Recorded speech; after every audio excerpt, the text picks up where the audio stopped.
Da Vinci resolve series का ये second video है और आज हम मीडिया टैब के एक बहुत ही इंपॉर्टेंट फीचर के बारे में बात करेंगे जिसका नाम है सीन कट डिटेक्शन। तो बेसिकली ये फीचर क्या करता है, ये किसी भी वीडियो को लेता है और उसको एनालाइज करता है और प्रिडिक्ट करने की कोशिश करता है कि कहाँ कहाँ पे सीन चेंज हो रहे हैं और कहाँ कहाँ पे कट लगा हुआ है।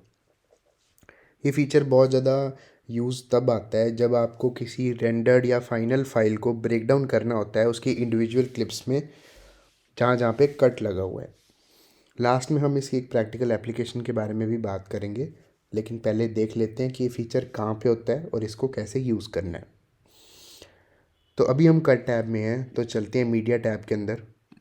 जिस भी फाइल पे आपने ये फीचर चलाना है उसको आप अपनी हार्ड ड्राइव में लोकेट कर लो।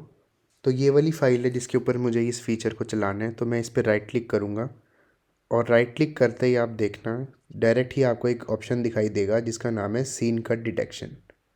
इस पे आपने क्लिक कर देना है और इस तरह का एक इंटरफेस खुल जाएगा। अब लेफ़्ट बॉटम में आपको एक बटन दिखाई दे रहा होगा जिसका नाम है ऑटो सीन डिटेक्ट, आपने इस पर क्लिक कर देना है। तो इससे क्या होगा, डाविंची है जो ऑटोमेटिकली अपनी फुटेज को, अपनी वीडियो को एनालाइज करेगा और देखेगा कि कहाँ कहाँ पे कट्स लगे हुए हैं। अब देखोगे सामने कुछ ग्रीन लाइंस ड्रॉ हो गई हैं। इन ग्रीन लाइंस की जो लेंथ है वो रिप्रेजेंट करती है डाविंची रिजॉल्व का कॉन्फिडेंस।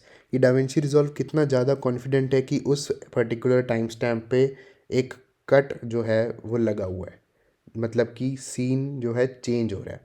ठीक है, इस ट्यूटोरियल के सेक के लिए मैंने थोड़ा सा सिंपलर एग्जांपल लिया है जिसमें कि कट्स कम है और एक रिलेटिवली छोटी वीडियो है।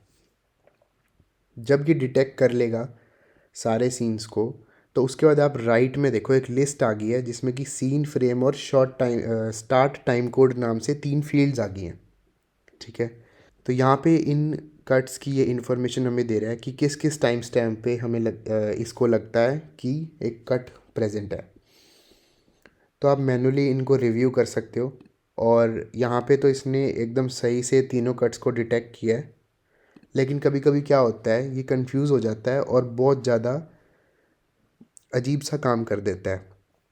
तो उसमें क्या होता है, आपको इंडिविजुअली एक एक पे जाके थोड़ा रिव्यू करना पड़ता है और उन कट्स को डिलीट करना पड़ता है जहाँ पे फिज़िकली कोई सीन चेंज नहीं हो रहा, लेकिन डाविंची ने डिटेक्ट किया है कि हो रहा है। इसीलिए ये ऐड और डिलीट के जो बटन्स हैं ऑटो सीन डिटेक्ट के साथ में ये दोनों दिए गए हैं, ताकि आप अपने कट्स को देख सको, रिव्यू कर सको और खुद जो है उसमें अपना इनपुट दे सको और रिफ़ाइन कर सको इस सिलेक्शन को। जब आपको लगे कि सारे कट्स डिटेक्ट हो चुके हैं, तो यहाँ बॉटम राइट में एक बटन आ रहा है जिसका नाम है add cuts to media pool.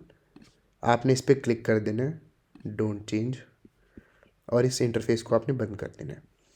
तो आप देखोगे मीडिया पूल के अंदर अलग अलग क्लिप्स इंडिविजुअली अपने फॉर्म में आ चुकी हैं। तो आपने क्या करना है, अब इनको आप एक अलग से टाइमलाइन में रखोगे। यहाँ हम कट टैब में चलते हैं, इस सब को मैं सिलेक्ट करता हूँ और इन सब की एक टाइमलाइन बना देता हूँ। मैंने ड्रैग एंड ड्रॉप किया, डाविंची ने अपने आप मेरे लिए ये टाइमलाइन 1 बना दी। अब जब मैं इसको प्ले करूँगा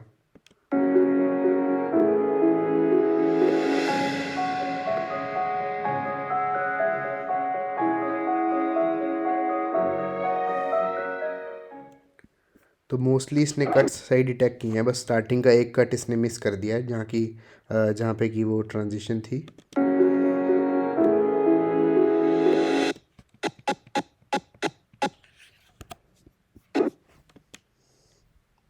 तो यहाँ पे फिज़िकली मैंने ये कट लगा दिया है, लेकिन सीन कट डिटेक्शन के टैब के अंदर भी हम ये काम कर सकते थे। एक एग्जांपल हम यहाँ पे एक और देख लेते हैं जिससे कि हमें और क्लियर हो जाएगा इस टूल के बारे में।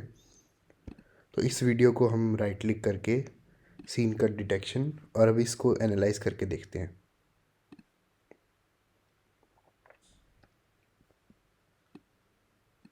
अब यहाँ पे हमें दिख रहा है कि एक पॉइंट है ऐसा है जहाँ पे इसने 2 कट्स डिटेक्ट कर लिए हैं बहुत पास पास।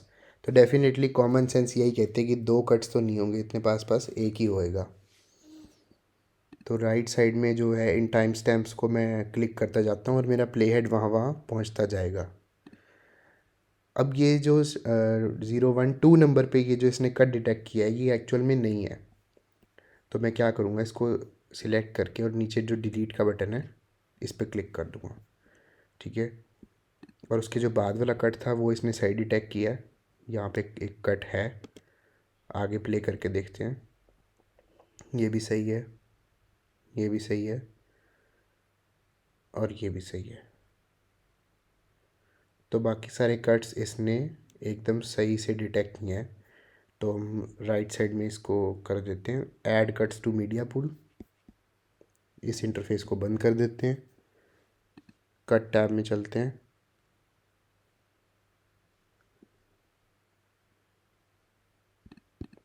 एक नई टाइमलाइन बनाते हैं।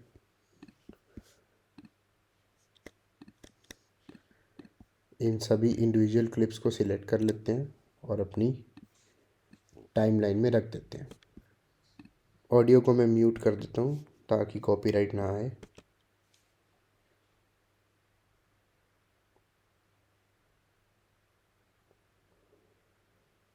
तो प्ले करके हम देख लेते हैं, इसने बिल्कुल सही सही जो है कट्स डिटेक्ट किए हैं।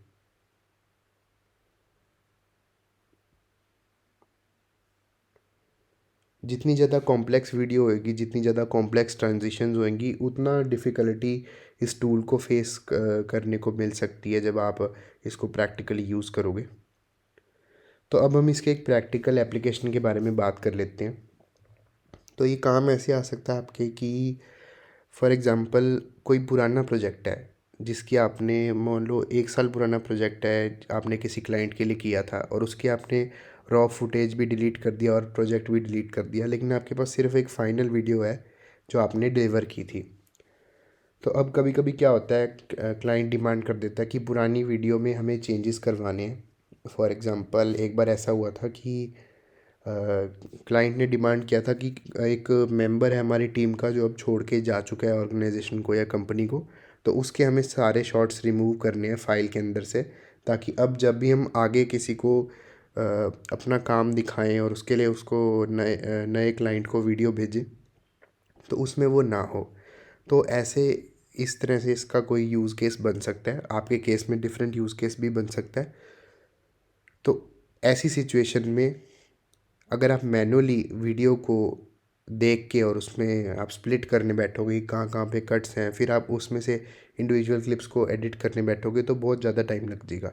तो वहाँ पे ये सीन का डिटेक्शन काम आ सकता है कि वो ऑलरेडी आपकी फ़ाइनल वीडियो को एनालाइज करके उसको इंडिविजुअल क्लिप्स में ब्रेक डाउन कर देगा। फिर आपको जिस भी क्लिप को चेंज करना है या कहीं पे जूम करना है या कहीं पे एडिट करना है, रिप्लेस करना है, वो आप कर सकते हो।